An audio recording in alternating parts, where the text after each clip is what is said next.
বন্ধু। কিরে বন্ধু, তুই অবেলায় এখানে কিছু বলবি?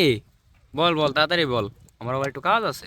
বন্ধু, তুমি সারাদিন কষ্ট তো কম করো না, তোমার দুঃখটা আমি বাদে কেউ আর বুঝবো না, বুঝছো? তো তোমার বাপ মা তো তোমার ইচ্ছে করে বিয়া শাদী করাইবো না, তো আমি একটা পাত্রীর সন্ধান পাইছি। এখন তুমি যদি রাজি থাকো তাইলে তো হইলই, ঘটনা ঘটে গেল। আচ্ছা বন্ধু, সমস্যা নাই। আমি আমার আব্বুকে বলে দেখি কি বলে। আর পাত্রী কেমন? বন্ধু, পাত্রী আলহামদুলিল্লাহ সেরা, বুঝছো? তো একটু ঝামেলা আছে, চকটি একটু টেরা। বন্ধু, এটা কোনো কথা কইলি? তুই আমার জন্য টেরাবো দেখছস?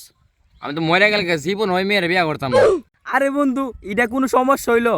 বেটা মায়ের টাকা পয়সার অভাব না, বাপ দাদা সবাই বড় লোক, বুঝছো? তুই বিয়া করলে নাকি তোর একটা R15 দিব। আরে বেটা, তুই কথা রাখি কইবি না।